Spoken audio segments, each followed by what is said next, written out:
Sometimes life feels like a cruel waiting room. You pray, you try, you knock on doors, but no one seems to answer.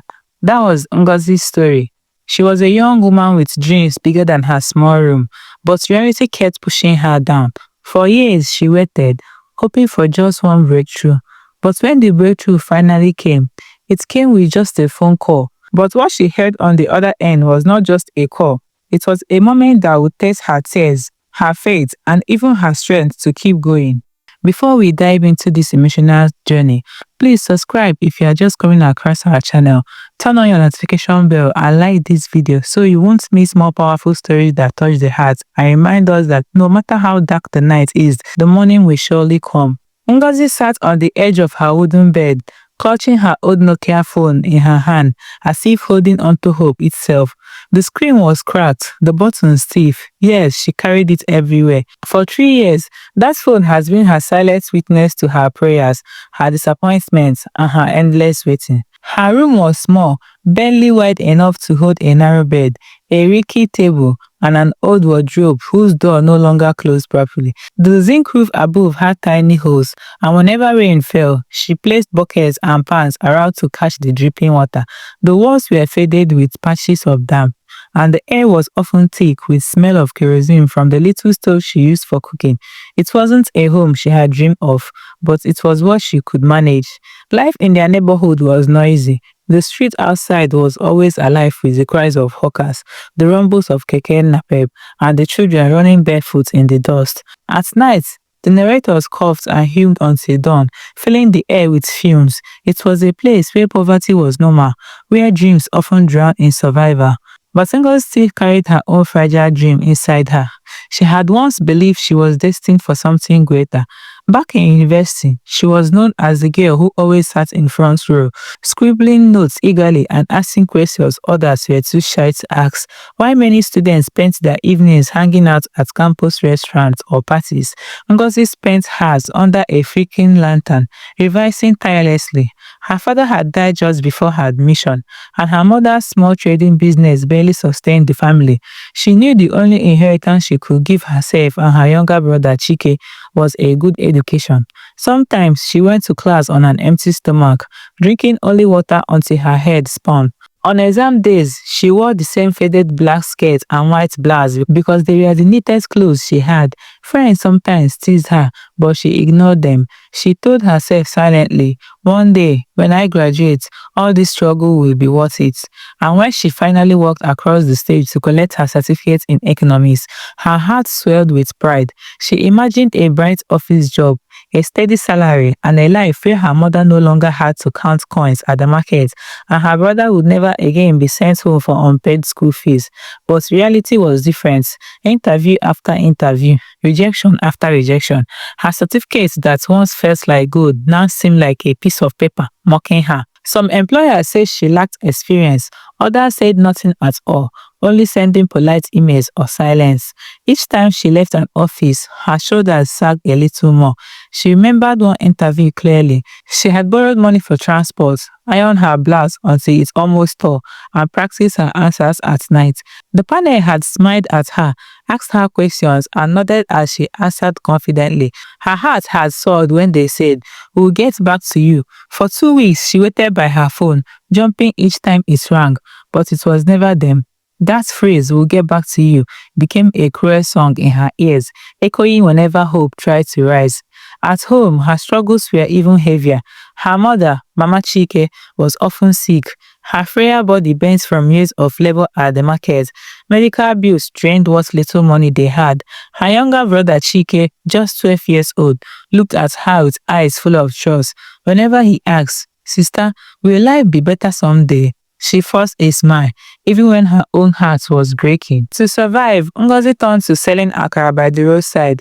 Each morning, she rose before dawn, grinding beans, mixing them with onions and pepper, then frying them in hot oil. By sunrise, the aroma filled the streets, drawing in bus conductors, school children, and tired mothers rushing to the market. She walked with quick hands, forcing cheerfulness into her voice as she served customers. But deep inside, she felt the sting of disappointment. After all my schooling, is this my life? She whispered one morning, her eyes filling with tears as the oil splattered on her skin. Still, she never gave up. She kept her certificate safe in a plastic folder under her bed. She continued to send applications, to check her emails in cybercafes, and to answer unknown calls with her heart pounding. At night, after everyone else had fallen asleep, she knelt by her side. Sometimes her prayers were long, filled with Bible verses and declarations. Other times, they were broken souls with only three words: God, remember me. The waiting was the hardest part. It wasn't just the hunger or the bills, or the mocking glances from neighbors who whispered, after all her education, she is selling akara. No, the hardest part was the silence, the endless silence of heaven, the silence of companies that never called back, the silence of dreams that seemed too tired to breathe. And yet, every morning she woke up and checked her phone again.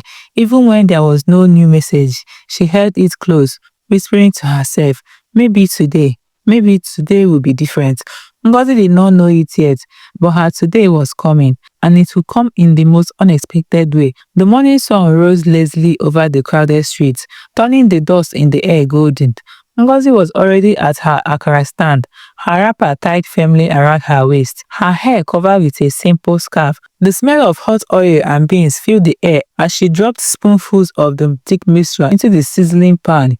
Her stand was nothing fancy, just a wooden table balanced on uneven stones, with an umbrella overhead that had more holes than shade. Around her, the neighborhood slowly came alive, children with oversized school bags dragging their feet to school, bus conductors yelling destinations, and hawkers balancing trays of groundnuts, oranges, and boiled corn on their heads.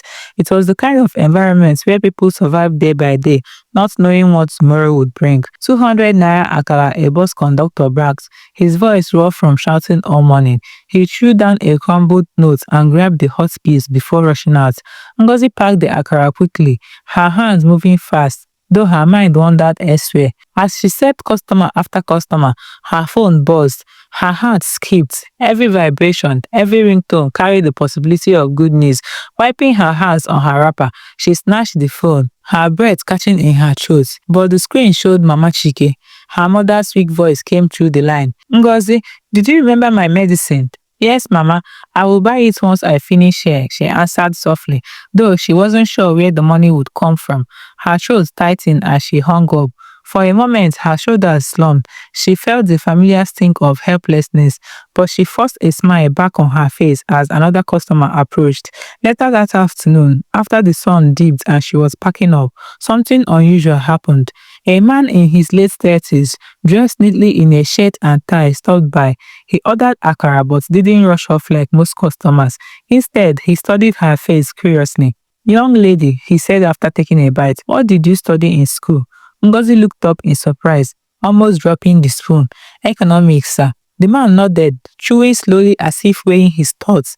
Economics. There's a company I know.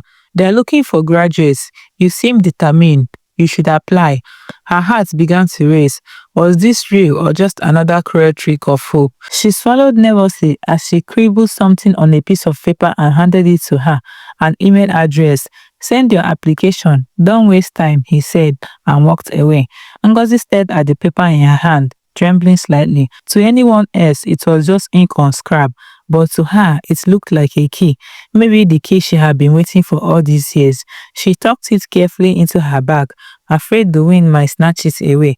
That night, she barely ate. She powered up her old second-hand laptop, its screen dim and flickering, and began typing her application. The words blurred as tears filled her eyes. She prayed silently as she walked. God, let this be the one. Please, don't let this chance pass me by. The power went out 3 times, plunging the room into darkness. Each time, she lit her small kerosene lamp and continued typing. Sweat rolled down her face, but she didn't stop. At midnight, she finally clicked send. The next morning, hope filled her chest like fresh air. Every time her phone buzzed, she jumped, certain it was the company. But days turned into weeks. No reply came. No call. Just silence. Ngozi's excitement slowly turned into anxiety, then into despair. One evening, after checking her phone for the 100th time, she threw it onto her bed and broke down in tears. Why me? She cried into her pillow. What have I done wrong, God? Are you even hearing me? Her brother, Chike, tiptoed into the room carrying a small plate of rice, all they could afford that night. He placed it gently on the table and whispered, Don't cry, sister. Maybe tomorrow will be better. She pulled him close and held him tightly, trying to believe his innocent words. Deep inside, she didn't know that her tomorrow was already on its way. The day began with rain, not the gentle kind that kissed the earth, but the heavy downpour that battered rooftops and turned the narrow streets into streams of muddy water. The sound of it drumming against the zinc roof woke Ngozi before dawn. She sighed as she got up, tying her wrapper around her waist. Rain or not, akara had to be fried. By the time she pushed her small stand to the roadside, the water was already splashing around her ankles. The umbrella she carried sagged under the weight of the raindrops, leaking in three different places. She balanced it over the pan of hot oil, muttering to herself, At least let me say small before going home. Her hair was plastered to her forehead. Her wrapper soaked halfway, and smoke from the hot oil stung her eyes. Still, she forced a smile at the few customers who braved the storm. Inside, though her spirit was as heavy as the rain, another week had passed with no word from the company. She had replayed the memory of the man in shirt and tie over and over, clinging to the hope that he had given her. But silence had become her closest companion again. She was turning akara with a frowning spoon when it happened. Her phone rang. The sound cut through the rain like thunder. Her whole body froze, the spoon slipping slightly in her hand. Her heart began to race wildly, pounding in her chest like a drum. With oily fingers trembling, she snatched up the phone from the table. The screen glowed with an unknown number. Her breath caught in her throat. Unknown numbers could mean one of two things, another scam call or a miracle. She swallowed hard and pressed the green button. Hello? For a moment, all she heard was the crack of the rain in the background. Then a calm female voice spoke. Good morning. Am I speaking with Miss Ngozi? Ngozi's knees nearly gave way. She clutched the edge of the table for support. Yes, this is Ngozi. This is HR from Crown Holdings.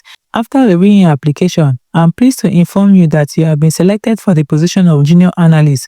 Can you resume on Monday? For a second, the words seemed to stop. The rain faded, the noise of passing keke napep vanished, even the smell of frying oil disappeared. All she could hear was her heartbeat and the words echoing in her mind. Congratulations, you have been selected. Her lips parted, but no sound came out. Her hands shook so badly that the spoon fell into the hot oil, splashing onto her skin. She didn't even flinch. Tears swept up in her eyes, blurring her vision. Yes, ma, I can resume. Thank you. Thank you so much. The HR officer continued with details about documents and reporting time, but Ngozi barely heard them. Her body was trembling as she pressed the phone against her ear, afraid the moment would vanish if she blinked.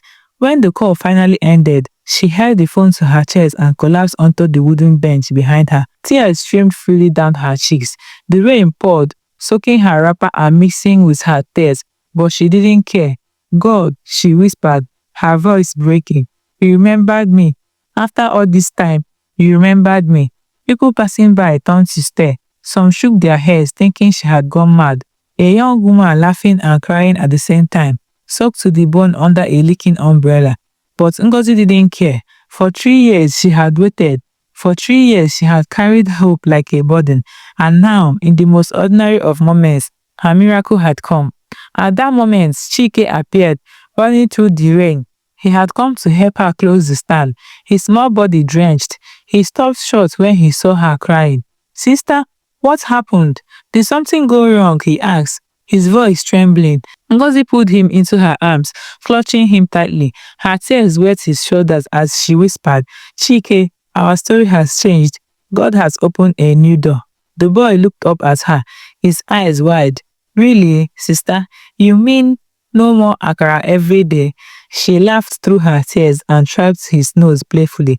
No more akara, at least not like this. That night, she couldn't sleep. She lay awake on her narrow bed, staring at the cracked ceiling. replaying the call in her mind again and again. Each time she heard those words in her memory, "Congratulations, you have been selected," her heart leaped with gratitude. But beneath the joy, a quiet voice whispered inside her, "This is only the beginning. The journey ahead will not be easy." Ngozi didn't fully understand it then, but she will soon learn that sometimes the blessing you prayed for comes wrapped in challenges you never expected. Monday morning came too soon. Ngozi stood before the tall glass building of Crown Holdings, her hands clutching her bag tightly. Her blouse was neatly ironed, though it was the only good one she owned, and her borrowed black shoes pinched her toes. She took a deep breath and stepped in. The air conditioning chilled her skin, and for a moment she felt out of place. Everyone moved with confidence, heels clicking on the tile floor, voices blending in a language of importance. But Ngozi forced her feet forward. "This is the new life I prayed for," she told herself. Her first days were a storm of tasks. She arrived early, left late, and poured her heart into every assignment. Yet, she couldn't shake the feeling of being watched. Some colleagues whispered when she passed. One woman smirked when Chike's voice once rang loudly through her phone, asking for garri money. "See her, village girl pretending to be big madam." The woman sneered. Laughter followed. Ngozi bit her lip, her cheeks burning, but she said nothing. One evening, as the office emptied, her supervisor, Mr. Dapo, called her in. He was a man of sharp suits and sharper eyes, the kind who commanded fear with his presence. "Ngozi," he said smoothly, "you are hardworking. I see potential in you. But let me be honest, hard work alone won't take you far here." Ngozi frowned slightly. "Sir?" He leaned back in his chair, his smile too polished. "If you want quick promotion, more money, less stress, you will need to cooperate." His tone made the meaning clear. Her stomach knotted. She had heard of such things, but she never thought the test would come so soon. She stared at him, words caught in her throat. "You are smart," he continued, his voice low. "Think of your sick mother. Think of your brother. Don't waste your chance." That night, Ngozi lay on her bed, wide awake. The fan creaked above, shadows dancing on the walls. Tears slipped down her cheeks as she whispered, "God, is this what I prayed for? To choose between dignity and survival." She thought of her mother's fair smile, of Chike's innocent faith in her. Every moment weighed heavy on her chest. The next morning, she stood before the mirror, her eyes swollen but her resolve hard. "I will not sell myself," she whispered, "even if it cost me everything." When she entered Mr. Dapo's office, her voice trembled but her words were firm. "Sir, I can't do what you are asking. If this job requires me to lose my dignity, then I'd rather return to frying akara." His smile vanished. His eyes hardened. "Get out. Let's see how long you last." Ngozi walked out with shaky legs, but inside her, something fierce burned. Courage. The tension in the office was thick after Ngozi's refusal. Mr. Dapo avoided her, but his anger showed in subtle punishments. He doubled her workload, assigned her impossible tasks, and criticized her even when she did everything right. At first, she nearly broke. Long nights left her eyes red, her body weary. There were moments when she wondered if she had made a mistake. Sometimes, as she stared at spreadsheets late into the evening, she whispered, "Lord, am I fighting a battle too big for me?" But each morning, she forced herself to rise, reminding herself why she was there: for her mother, who needed medicine; for Chike, who believed in her; and for herself, to prove that poverty did not have the final say. Her colleagues watched. Some laughed behind her back, expecting her to crumble. But as weeks passed, whispers began to change. They saw her resilience. She didn't bribe, she didn't cut corners, yet her work was always thorough. Quietly, respect began to replace mockery. Then, one afternoon, the unexpected happened. The managing director of Crown Holdings, a tall man with silver hair and an intimidating presence, called her to his office. "Ngozi," he said, adjusting his glasses as he flipped through a file, "I've been reviewing your department's reports. Most of the solid work traced back to you. Tell me, how have you been managing all this?" Ngozi hesitated, her heart pounding. Should she speak? Should she tell the truth about Mr. Dapo? Slowly, with humility, she explained the late nights, the pressure, and how she simply wanted to give her best. She did not accuse anyone. She only told her story. The director studied her for a long moment. Then he leaned back and smiled faintly. Integrity. That is rare in this place. From next month, you head your own team. Congratulations. Her breath caught. Sir, I thank you, sir. She walked out of that office, her legs trembling. But this time, it wasn't from fear, it was victory. Not the loud kind, but the quiet victory that comes from standing firm when it would have been easier to bend. That evening, as the sun dipped low, Ngozi walked home, her bag clutched tightly to her chest. Chike came running from the compound gate, his school uniform dusty, his face lit with joy. Sister, you are smiling again. Tell me, what happened? She lifted him off the ground and spun him around. Chike, God has lifted us. He turned our tears into testimony. Their mother, sitting by the doorway, watched with misty eyes. Her frail voice carried softly. Ngozi, I told you waiting on God is never wasted. Ngozi knelt before her, tears streaming freely, but this time they were tears of gratitude. She remembered the sleepless nights, the countless rejections, the akara stand under the rain. And now, here she was, not because life had suddenly become easy, but because she had chosen faith over fear. As night fell, she sat outside, gazing at the stars. The phone call that had changed her life was no longer just about a job. It was a reminder that even in silence, God was working. That sometimes the breakthrough you beg for doesn't just test your patience, it also tests your courage to hold on to who you are. Ngozi smiled to herself, her heart light. The night had been long, but at last her dawn has come. Life will always test us in ways we never expect. Ngozi's story reminds us that sometimes the door of success only opens when we refuse to bow to pressure. She was mocked, rejected, and tempted to give up, but she held on to her dignity. And in the end, her breakthrough came in the most unexpected way. Dear listeners, never allow your struggles to define you. Pain is temporary, but the rewards of patience and integrity are forever. If this story touched your heart, don't forget to like, share, and subscribe so more people can be inspired by stories like this.